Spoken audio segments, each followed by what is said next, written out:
Hello everyone, and welcome to Whole Latte Love live streams. I'm Zach. I'm John. And today we have an exciting one. I've been really looking forward to this one, and I think we worked pretty hard on this one. I'm very excited to show you not just new items that we have around here, but also just kind of how things work.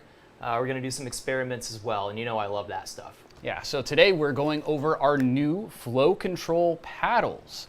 You know, why the full 360 rotation really matters, and what machines you can actually get these on. We're also including a little bit of a history of how we got to flow control.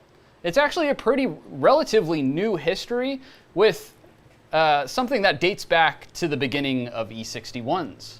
Yeah, in fact, 1966 is about as far back as we're going to go today, and I love that kind of stuff. We're kind of sitting on a piece of Espresso legacy here. Yeah, definitely. So looking forward to seeing comments down below, which we have right down here. If you ever see us glancing down below and me squinting because I can hardly read, we are reading your comments in real time. So if you have any questions about anything that we're going through today, any detailed shots of anything that along the lines of flow control or permeability or Darcy's Law, we might get into it pretty far today. Yeah, we're gonna go pretty deep today. We're gonna do some deep dives. I've got the iPhone camera to get really up close with a couple of things, including this cutout of an E61. I'm really pumped to show you that as well. Yeah, there we go. But before we get into that, I just want to tell you a little bit about what's going on here. Don't forget to subscribe to the YouTube channel so that you get notifications every time we do a live stream and anything having to do with coffee in general, machines, things like that. So and be sure to follow us on social media. We are now on TikTok as well. So find our videos on there, Instagram and Facebook. That's right. So what do you think, Zach? Should we just dive right in? Let's dive right in. Well, let's start with the history of, we're talking about the history of flow control, but it's really going to be kind of the history of the E61 group altogether. So before we begin, James, hello, good to see you again. Real quick, Mark, do you have that image of Mr. Carlo Ernesto Valenti? Yeah. All right, this gentleman invented the E61 group in 1966 with his company FEMA, F-A-E-M-A. By the way, this image came from the Museum of Coffee Machines. It was a Chimbley group project, so thanks for that image, y'all. Now, the E61 group was a groundbreaking group. It's still used today. Groundbreaking design, I should say. And I am really excited to show you the inner workings of it, which is what this cutout is for. But we've also got the original patent. Yeah, perfect. Thanks, Mark. Shout out to Mark behind the boards today. Hey, guys. Hey. He says hi, if you couldn't hear. No. Yeah. I said hey. Oh, he said hey. Excuse Sorry. me. Yeah, hey.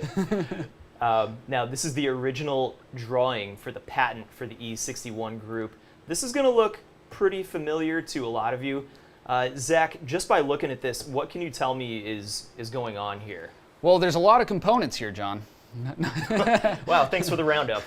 So there's a couple different canals in here, and connected in here, it's kind of hard to see really what's going on without actually kind of going to our little example right here in front. I hear so ya. Let's go ahead and just dive in. This is basically what our blueprint is showing. Basically, there's large cavities coming in with hot water from your boiler coming into a cavity, and this is actually actuated by this little lever. So that little lever is going to actually allow water to travel through and come out and saturate your puck. Zach, can you do that again? And Mark, can you zoom back in again? I just really want to show exactly where that kind of plunging mechanism is. Yeah. So put your lever down again for me real quick. Now right there, when Zach lifts the lever, that plunger goes up and allows water into that cavity and through these canals right there and into your puck. Now we might be confused on like, okay, where does flow control happen at that? Well, this is actually being filled up with a cavity, and we can use a different design, actually first designed within the blueprint of the E61 that you can see it. At first it was actually designed to be a technical point of view, to stop flow so you can maybe work on the machine. It was put in place because of that, which is why you see so many different manufacturers being able to design their own flow control. A little bit more on that later. And all you have to do is go ahead and screw in this top side. And when you have this screwed in all the way, you'll see that there is a little needle valve on this top side that will either close or open the inlet for water to pass through. So that's enabling water to pass through more and more. By closing this little needle valve, we can actually get a little bit more control over the flow, how much water is actually going to be able to come through via the pump, and the pressure that can actually pump out through that smaller and smaller gap. Cool. Now, you know what? Would you mind taking that out for me? I want to get a little bit of a close-up. Really making me work today, I'm just putting you to work mostly. It's okay. I've done this about 50 billion times. Yeah, that's what I thought. Yeah. I want to get a little closer view with this iPhone camera of the kind of the inner workings here. Now let's check this out. So you'll see, possibly in the inner side here, there is a small little tiny needle on there that will be kind of controlling that water flow within the cavity itself. Now I also want to show... it looks a little difficult to even see in general, so we might ex-nay that idea of getting a close look, but we don't have to go into a large in-depth thing. This has actually been around for quite a long time, and we've actually had a large part in the origins of this design itself. Isn't that right, John? That's right, yeah. And you know what? When flow control really first hit the market in a crazy way, it was with the Lelit Bianca, the V2. And that's right back here. We got one right there. Mm-hmm. And actually that original flow paddle, Mark, you want to put that number 3 image? Yeah. That original flow paddle for the Bianca V2 only really went like 180 degrees. So you can get from like 3 bar to 9 bar, or 3 grams per second rather, to 9 grams per second. Or you can adjust it to get 0 to 6, but not a full rotation. However, right after this came out, people started going crazy for flow control. The Bianca became one of the country's favorite espresso machines. Now, that kind of sparked an arms race to get flow control going in many other E61 machines, right? Again, because it was in the original blueprint. So we could actually take this design, because it was originally designed there for an engineering perspective, you're being able to work on it, and now utilize that fact that it was designed a long time ago to actually pull these new modern kinds of espressos that we might need pre-infusion or lower flow or really experimenting. Unbeknownst to us long ago, this is actually in more recent years, within like 5 or so years, that this arms race has kind of gone on. Now, there's been a couple different iterations of this since the Lelit, actually being able to take a full 360. That's right. And you know what? Some of the first designs that ECM and Profitec worked on, we helped them work on that. In fact, Mark, do you want to show the image number 5? Yeah. That's the original ECM Profitec flow control, and that ball was pretty big. That one also didn't have the entire 360 flow. Yeah, so this had the design very similar to other elements of the machine. So taking elements of the machine and kind of repurposing that same design, so there's a cohesiveness to it.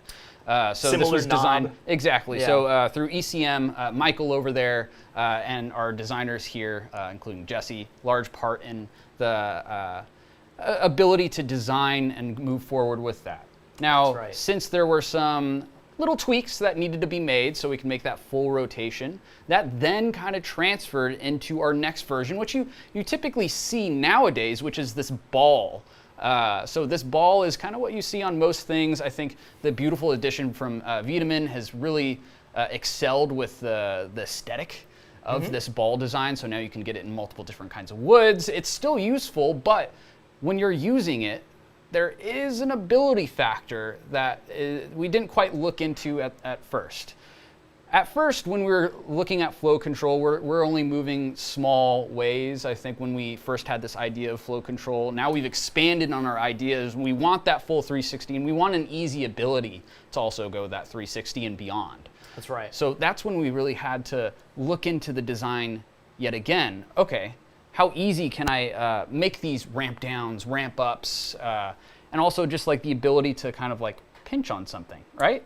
The ball, like there was a way that you could definitely do it. I typically like took my finger and I was just like curling it around, but what if you made that even easier? Yeah, and you know, what I always run into with the ball design was, and actually Mark, if you have that last image up with the ball design, what I run into is that piece of metal that the ball is connected to does get pretty hot, just like the rest of the group gets pretty hot. So that can make it kind of difficult for me to make a really accurate rotation and get the flow exactly where I want it. So the design that Nico at Wiedemann came up with, along with Jesse, along with you, and a few other folks, really helps with that mobility, covers up that metal part so you're not going to like burn your hand or anything like that. I think it's just much easier to move. So that brings us to, Zach. Oh yes, our new flow paddle. I mean, we can't forget anything in between as well. Like Bezzera did have this factor where they thought kind of coming above the machine with the paddle will make it easier to make those larger movements. And they also changed the threading as well, so you don't have to go as far within those movements over time. So there have been things developing to this point where we get to this paddle with nice, easy, transitional flow that's very... it's very user-friendly. Huge. Through the whole design, I think the huge collaboration between anyone and hands-on and months of work just to produce something that's just going to work so, first off, aesthetically pleasing, so very beautiful on the eye, and then also the fact that it works better than any other flow control that I've used. Sure, yeah. You know, and I mean, many other manufacturers made similar designs. I mean, Mark, if you've got that Quick Mill number 7 there, yeah, Quick Mill came out with their own. I also thought this one was pretty cool. I thought the Bezzera one was pretty cool. To me, they both have some metal that gets pretty hot, so I really like this new design from Wiedemann. Yeah, kind of cutting down the amount of metal that's right next to your hand there, because as you could see, there's water flow throughout this whole entire top side, so you're going to get all of that heat transferred to your hand, and having a nice big thing of a really nice wood, including this really nice brass fitting as well, is fantastic, which we'll go through in a little bit here. We'll do some close-ups there. I want to grab some questions or comments here real quick. Richard, I use a 10-second pre-infusion, then when pressure gets to 9, I drop the flow to 6 bars till the finish. I like that. That's a classic ramp down, which we'll actually go through a little bit of Darcy's Law, permeability pretty soon here. So we can actually go through why that actually works and why that actually tastes good. Oh yeah, here's another one. I'm interested in the ECM Synchronica, debating if I should get it with the flow control, so I appreciate this episode today. I always think you should get the flow control because you can just keep it in the stock position if you're not ready to use it, or if you want to just pull a standard stock shot, so to speak. And then as you get more comfortable, then you can start playing around with it. So especially when you're getting into espresso too, it kind of alleviates some of the waste. Like I feel like I can almost save shots if I'm actually doing like a slow pre-infusion to my extraction. Maybe there's a lot of channeling involved, or my flow is too fast. I can actually save that shot by just doing a low flow extraction, and I don't have to waste that shot.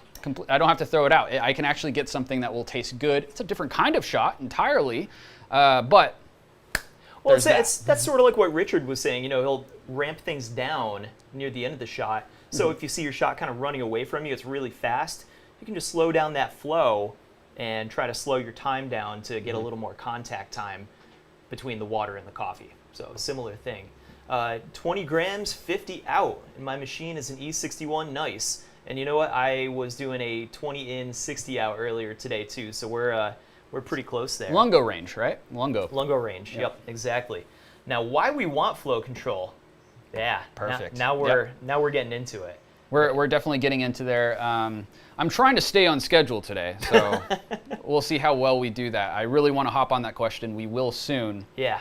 As soon as we get to that segment. As you can tell, we have our laptops out today because there's a lot of information that we want to get through. We want to go through it very concisely. You bet. So. Now, all right, so that's why we wanted to improve on existing flow control devices. We do have some of the prototypes right here. Zach, you want to take us through some of these? Definitely. So right here, much similar to what Rock Coffee is saying behind us, we're talking about the flow control up here on the top of each one of these machines.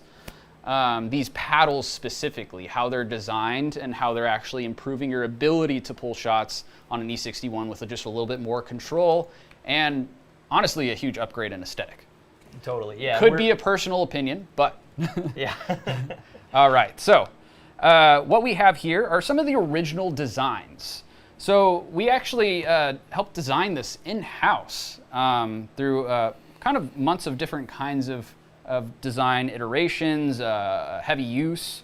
We actually used a 3D printer to come up with some of our first designs, which there was a lot of inspiration behind, sports cars, modern architecture. There's a lot of thought, especially with the models of machines that we currently have in stock too, taking design inspiration from some of the angles of Profitec ECM, just so it really is cohesive. Especially on each one of these flow controls, there is kind of a cohesiveness between the angles of the actual nut on the top side to what soon would become our final project here. So Nico Wiedemann, Jesse Salzman, myself, a couple other designers, engineers all had part in really putting a lot of effort into thinking this through. As you can see, we were stuck in a couple different iterations here before really coming up with a final design. And the final design, thankfully with Nico Wiedemann, we were able to actually invest in a really nice bit here. If we can go ahead and get a close-up of the internal here. So that's a really nice brass bit. The fitting is absolutely amazing, and it was designed in a certain way that it will not be popping out either. Nice. We do have that locking nut on the side as well, so it's also not going anywhere. Right, So- right. Now how about this? These are beautiful woods. First of all, we have them in blackened oak, maple, olive wood, and walnut as well. Tiger maple is coming, I believe, right? Yes. Yeah. Now, as far as I do want to do a demo of the machine. Rock Coffee is looking for a demo. Dennis is looking for a demo. Let's just go ahead and do it. So here's what we mean by flow control. Mark, any preference on which machine we should dive into here? Go with the Profit. Yeah, here we go. All right. We like that new Profitec drive in the black. That matte black. All right, yeah, and we've got a nice olive wood right on the Profitec drive here.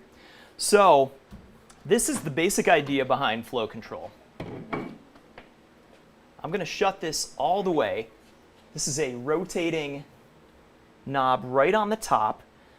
When this is completely clockwise closed, and I turn this brew lever on, I get no flow. Just a little bit from the line. And that always happens with these 61 groups. I'm going to open it a quarter. Nice low flow, okay? Now, I mentioned this earlier, the stock position of a flow control valve, and that would be the position as if the flow control was never installed.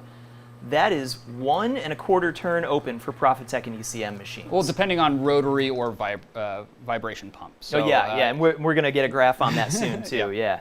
Now, that's the idea behind flow control. Now, what Richard was talking about, sounds like you like to do, Richard, about, 10 seconds or so, 15 seconds of low flow, a nice light pre-infusion, and then you were bringing it up to your standard extraction, and then towards the end, Richard was saying that he likes to slow the flow down again towards the end of the shot.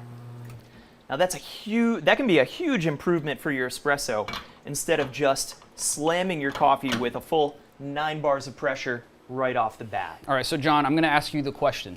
How would you define flow, and why does it matter when it comes to coffee? Okay, flow. This is a trick, or maybe not so a trick. No, but he's setting me up for I want a proud dad moment. Here we go. I think of flow 2 ways. Number 1 is going to be the flow in grams per second. Some people can choose milliliters per second. It's okay. It's a 1-to-1 thing coming out of the group head. All right. I also think of flow in grams per second or milliliters per second coming out of the coffee puck. Your actual flow rate of espresso flowing out of the coffee puck. Essentially, we're talking about kind of sort of the same thing, but that's what flow is to me. So how did I do? Yeah. So I think it's there. I mean, it's the rate in which we are saturating our coffee puck. So in other words, we're trying to perform what is known as Darcy's law, in permeability. So basically the rate of which we are actually saturating our puck and then also getting liquid coffee out once we reach kind of that equilibrium. Now this can happen in many different ways. Either we're looking at flows of grams per second, or there's such thing as pressure profiling on some machines, but those can actually be different. Also, depending on what machine you have as well, it can also differ between vibration pump or a rotary pump. We can achieve these different ramps up to certain grams per second or pressures at different rates per second. That's right. You know, we talked about 3 different things earlier before we began here. We have flow control, which is exactly what you just saw, the flow actually coming out of the group head. These machines behind us all have the ability to use flow control.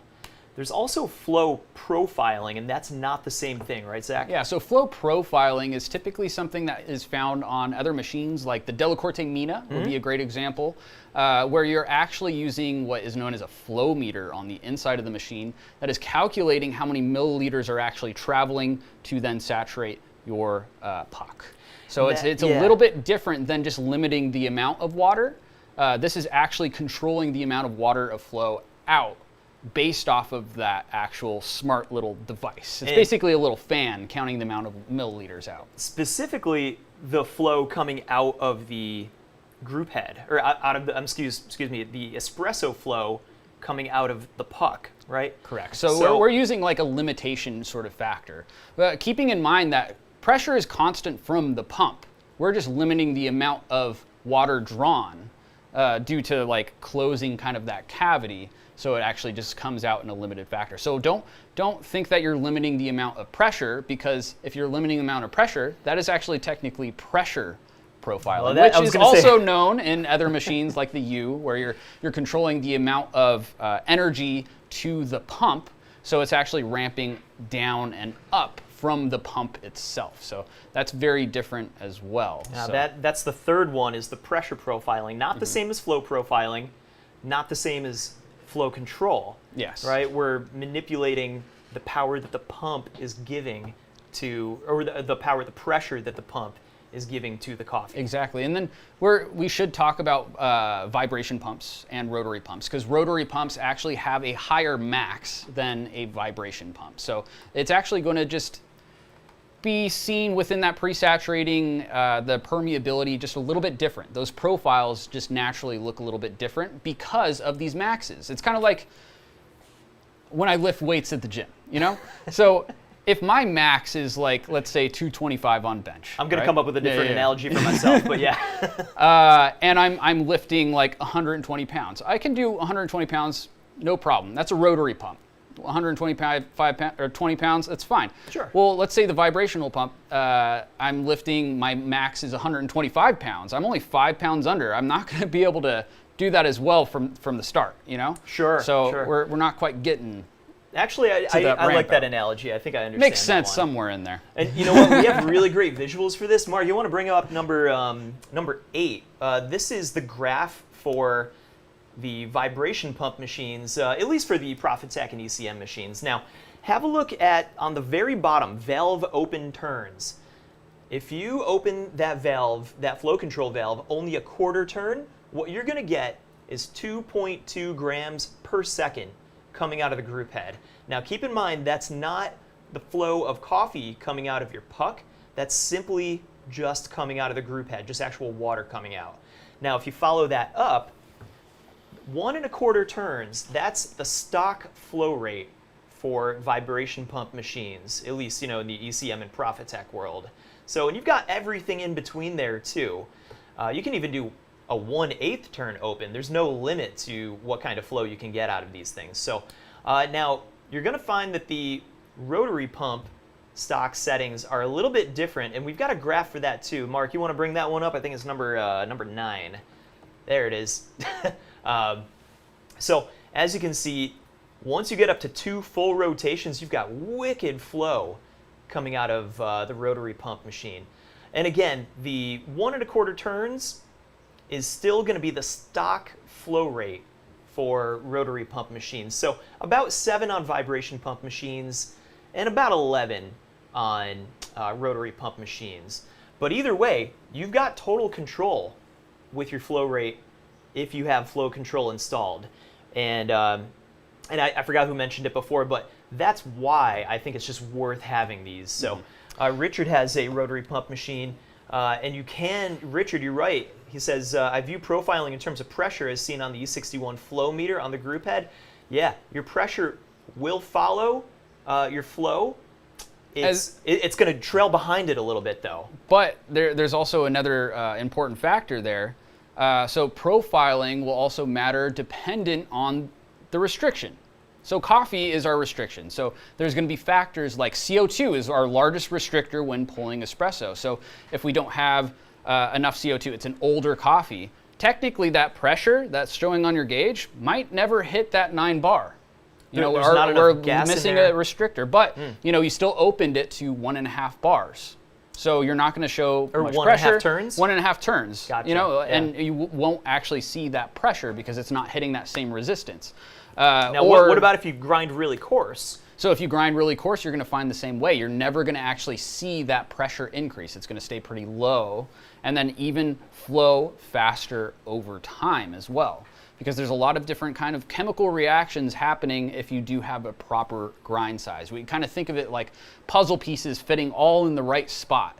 Like dark roasts have a lot of different sizes of puzzle pieces, and they're able to fit in all the little nooks and crannies of everything. That's because of the way they break apart when you grind dark roast, right? Exactly. Okay. So it produces a lot of fines that really create a difficult wall to kind of penetrate through that. So they're making all of these little pathways harder and harder to really find, and once that solidifies, we have that nice even restriction throughout the actual extraction. Now light roasts, being more dense and having less fines, these puzzle pieces are kind of all over the place. It's a little bit faster to find that linearity because we're looking at permeation like linearity. How fast can we actually have a linear extraction instead of finding all these little pathways to kind of get through?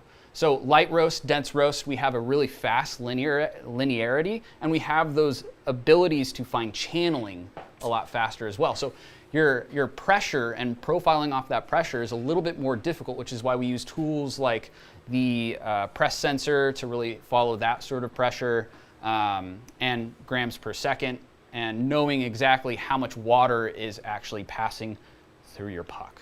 It's a huge mouthful, but should we hit Darcy's Law real quick? Speaking of all that, we can. I mean, we've talked about it quite a lot already, but we kind of did, yeah. Yeah. We just haven't put a name on it.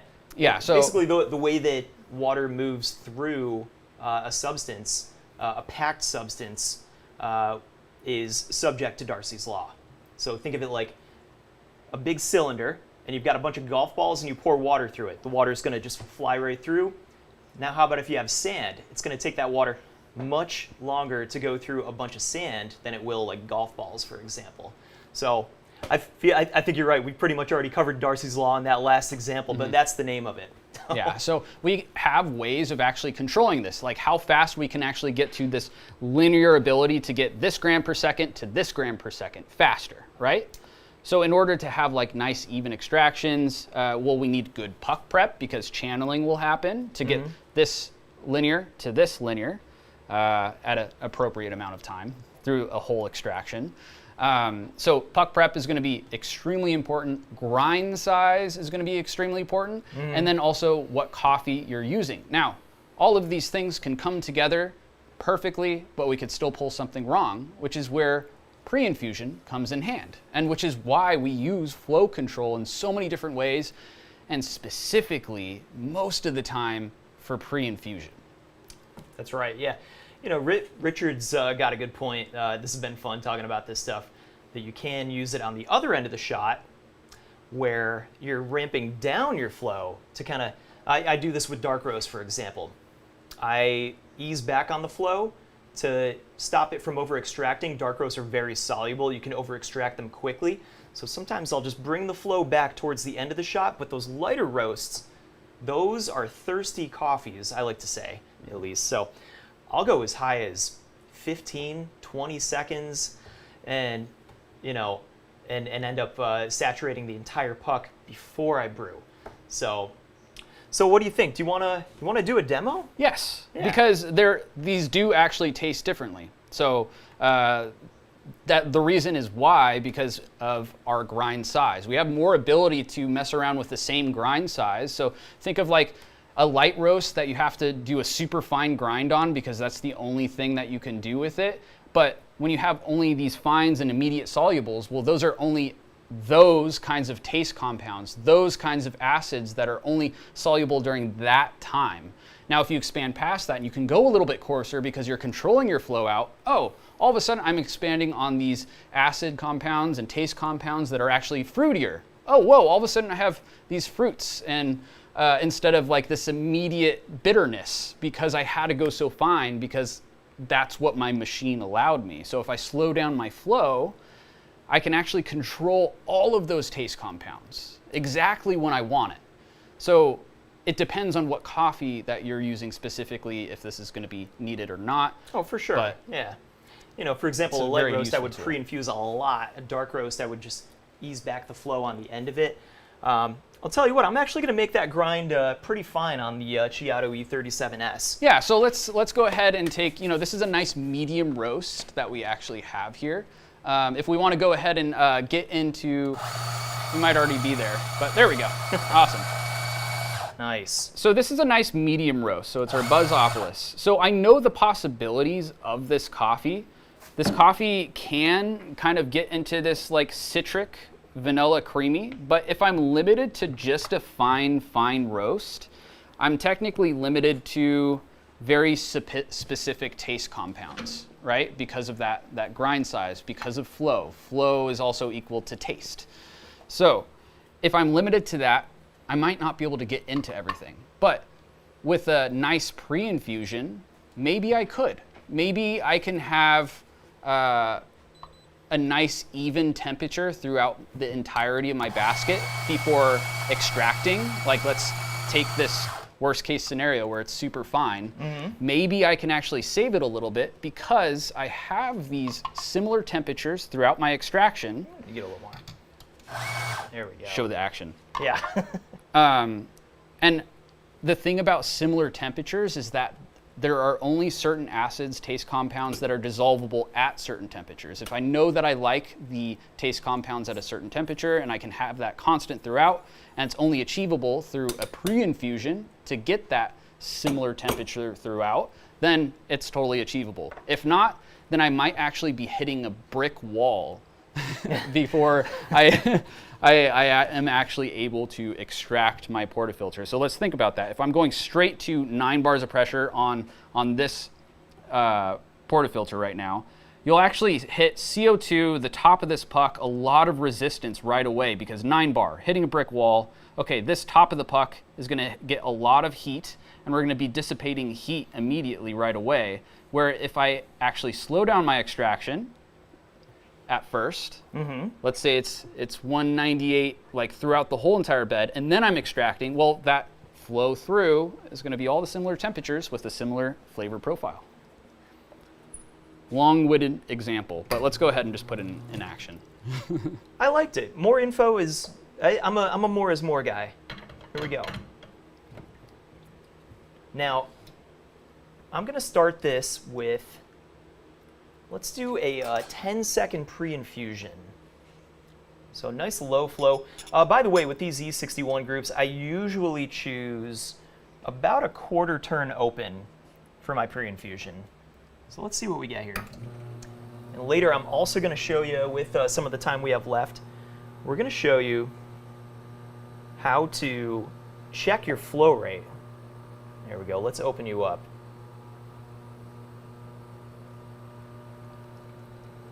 So as we can see, we're hitting a lot of resistance. We saw that our pressure gauge hit that 9 bar like right away, above 9 bar, because we have so much resistance naturally throughout that super fine grind. But unlike if we didn't have pre-infusion, we may still not be able to get our first drip even if we didn't have pre-infusion.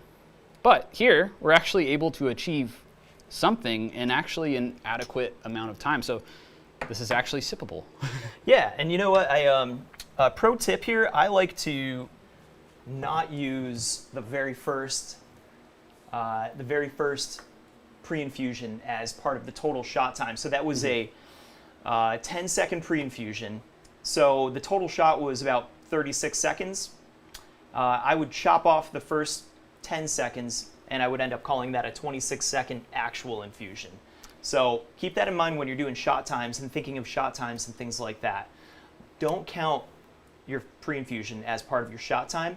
That's a whole separate thing. And that'll help you figure things out.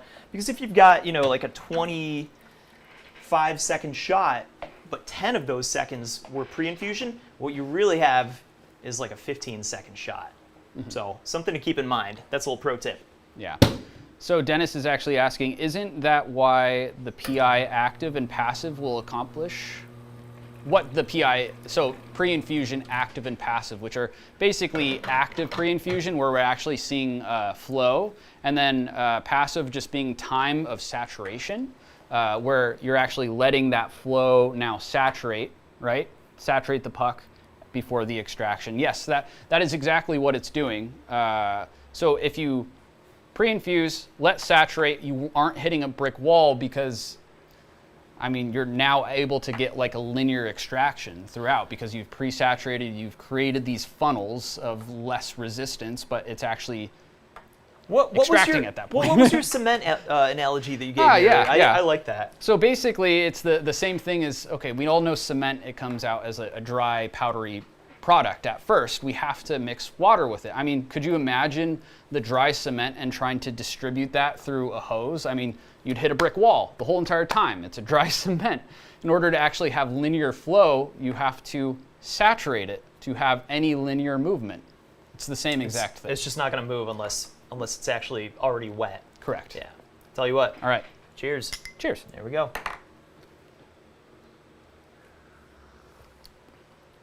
And it's like very drinkable too. Yeah. So you can now nice. manipulate these acids by going to a coarser grind and doing a different kind of extraction because we have flow control. If I want more acidity, or I can stay here with these more immediately dissolvable substances. I feel like you get more into the vanilla this way. There's a really creamy orange texture and taste. Yeah, and you know on. what? This is known to be, the Bezzopolis is known to have a really nice acidity, especially for an espresso blend. I usually don't get to that vanilla creaminess with this coffee, as an espresso at least. This one had a heck of a lot of it, actually. Yeah, definitely. Yeah. The acidity is still intact, though. The acidity is still intact, and if we wanted to bring more of that back, we would go coarser. Again, that's only going to be possible if you do have flow control, or else it's just going to permeate immediately. It's going to find that linearity straight through your puck with very little resistance, unless you maybe find a deeper puck, Right. deeper and deeper baskets, which is also a trend nowadays. But you also need to still pre-saturate and maybe do a passive. You know what? I also want to do a demo of how people can check what their flow rates are for their machines. Pretty fun, pretty simple. Set a timer for 30 seconds. Want to do it right now?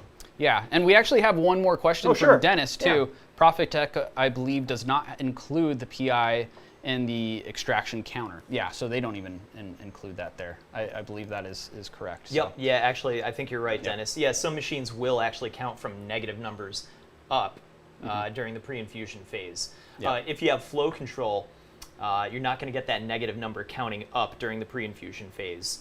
So that part's going to be on you to kind of know what you're doing. But I also believe in you. I think you do. So I believe in you. I do, yeah. All right. So what do we got going on? Let's do this. Grab me if you could, sir, grab me a cup. And we're going to put that cup on a scale. And then we're going to just try different rotations open. Not this cup? Maybe not that one. Maybe something a little bit this bigger. Cup? No, not the one with the hole in the bottom. Gotcha. Maybe how about a real cup? Maybe a real cup. Okay. Yeah. Let's How do about that. All right, Nice. here you go. Actually, you know what? Do you have a huge one? This will be fine, I think. Let's party. We're okay. Yeah.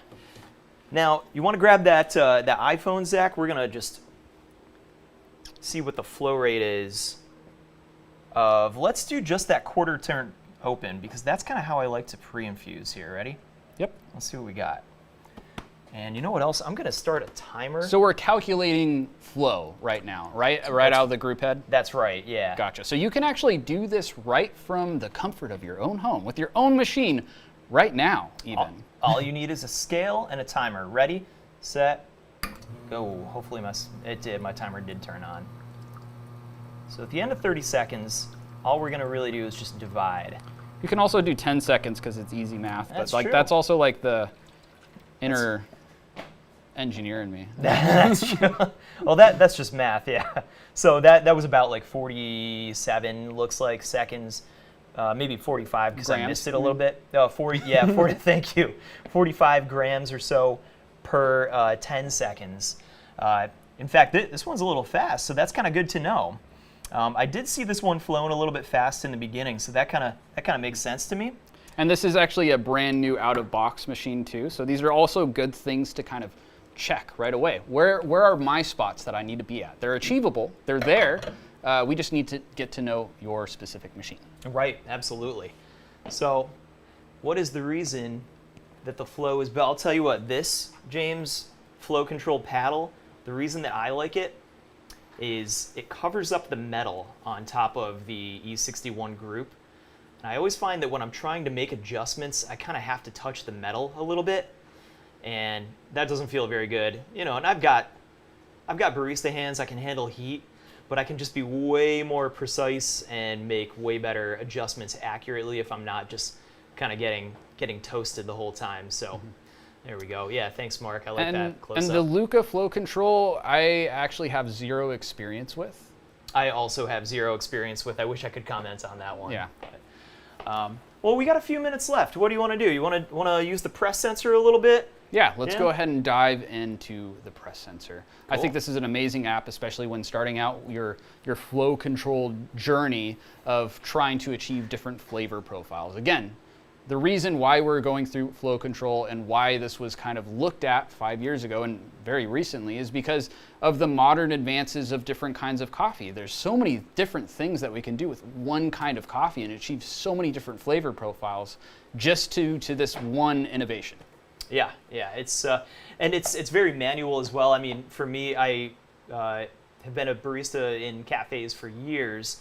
Only one time have I ever had any machine that had any kind of flow control, and it was very manual. So this is really just speaking to the analog person in me as well. So you're totally in control manually. Yeah, so now what we can expect is a different kind of ramp up. So this is going to be a vibration pump. So both our ramp up and what you'll see on the press sensor is pretty interesting because you wouldn't be able to really know unless you actually graphed it, that you actually see the vibrational pump work. At that top restriction, as soon as we hit our top like 9 bar, whatever it's set at, you'll actually see a curvature of your actual extraction, which I always felt was really cool when I first downloaded the Press Sensor app and I'm actually able to see these vibration pumps in work. Then in comparison to rotary pumps where you see a very high and fast, sharp curve, rate of change up, and then we actually have a very linear line, like it's very smooth looking. So in a way, rotary pumps look very satisfying. Oh yeah. They also feel satisfying, but keep in mind that you can still achieve the same exact shot through a vibration pump and a rotary pump as long as you're actually utilizing flow control. You can actually more so create something like a rotary pump. So you know what I was gonna do? Let's take out my friend, my leveler. Here we go. Oh, my friend, my leveler. Now, Yeah. I really don't mind rotary pump machines because of that ramp up. It's sort of a little bit more gentle on the puck in the beginning of the extraction. Yeah, I mean, after all, what we're doing with flow control is something that was actually previously achieved with manual machines. So dipper style machines. The lever style machines? So dipper, lever, dipper's the type of same thing. So what we actually see within that sort of curvature, which we'll compare to in a second here, is a little bit more of like an ease, a pre-infusion that naturally happens due to the way the chamber actually works and pre-saturates, then extracts. So it's something that we actually want to achieve in some cases with some certain coffees, and why you might actually get a whole different taste profile on a lever machine in comparison to a pump style machine, a dual boiler, single boiler, anything like that. It naturally tastes different, but now we can actually recreate lever style machines, which is particularly great with like a lot of darker roasts as well. There's a really nice extraction method where it does hit such a high bar. I mean, depending on how long you hold it down, it hits such a high bar after a nice pre-infusion, then ramps down really nicely as well. Right. Now, I'll tell you what, let me get connected to, all right, we're looking good, I think. I'm ready to go. Yeah, let's just go ahead and see our bar pressure. Let's just see the bar, yeah. Yeah, this press sensor has been a lot of fun to work with, by the way. Specifically for stuff like this. And you know what? Mark, are we able to get a little view of our press sensor right here? Yeah. We'll kind of present it the other way. Oops. Oh, no. Yeah, that was me. I closed it. How could you, John? Well, I'm just a guy, you know. You're so wrong with the password. Did you see that? I'll get it right. One of these days. All right, Hey, yeah, now there we're we talking. go. All right. So We're just going to go ahead and look at just the pressure alone. So this will actually do a pressure curve on this. So we'll see what this vibration pump actually maps out for us. Okay, well, let's hit it. I'm going to just pre-infuse. I'm going to have it open only a quarter turn, all right? So here we go.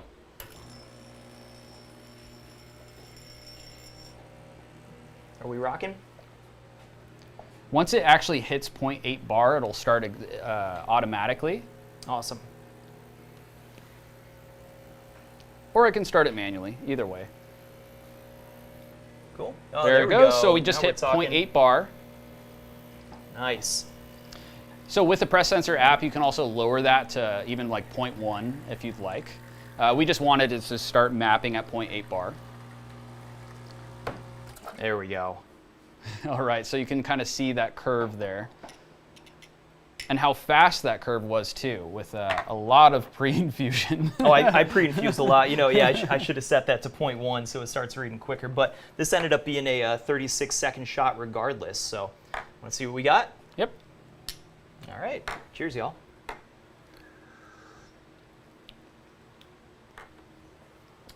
Way different than the Completely Profitec different. drive. Yeah. Yeah, completely different. Partly from the flow rate that these vibration pumps put out. Yeah. There may be a temperature thing going on too. It's the Pro 500 is a heat exchanger as opposed to a dual boiler machine. So sometimes I expect just a little difference in temperature. So that's a key factor there too. So when we have an increase of temperature, the key thing that you're going to find with an increase of temperature is actually more restriction. Because of the way it's actually interacting chemically with the bed and the surfaces and CO2, higher temperatures actually see more restriction, which is the same reason why you see really fast flow if you're not quite up to temperature. Right. So if you've ever done that at home, you accidentally pull a shot and, oh man, just went straight through. And then you check your temperatures, like, oh, I'm not up to temperature. Same exact reason why. It's not actually interacting the same way as hot will. That's a whole nother live stream. Yeah. Speaking of which, we're just about out of time. I just want to remind you that we've got our brand new flow control knob available on select machines on wholelattelove.com right now. Available on the Lelit Bianca V3, the Lelit Mara X, the Profitec Drive right behind us, and the Profitec Pro 500. We're going to be adding more machines as we go that'll be compatible with this new flow control device. So don't forget to give a subscribe to the website and to the YouTube, by the way, so that you get notifications every time we go live and anytime we put out anything coffee related for you. Zach, how you feeling? Pretty good. Hope you all had a good time with us, and I hope you enjoy our new flow control. That's right. Mark, thanks for being on the boards. You got it. Cheers, everyone. Cheers, y'all.